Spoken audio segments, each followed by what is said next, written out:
Question number 30 है हाफिज असद भाई का फैसलाबाद से। वो पूछ रहे हैं रिसर्च पेपर 5B में सुलह हसन की जो 5 शराइत हैं उनकी सनद मुझे नहीं मिल रही, वो बता दें। हाफिज साहब, आपने आज तक स्ट्रीम में आके कोई कुरान और सुन्नत का मसला आपने पूछा है? आपकी सारे के सारे मामलात इसी से रिलेटेड होते हैं।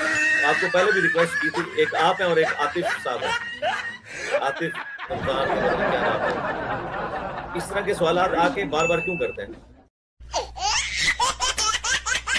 मेरा ये दावा है कि सुलह हसन के ऊपर इजमा है, इसके लिए किसी सनद की जरूरत नहीं है।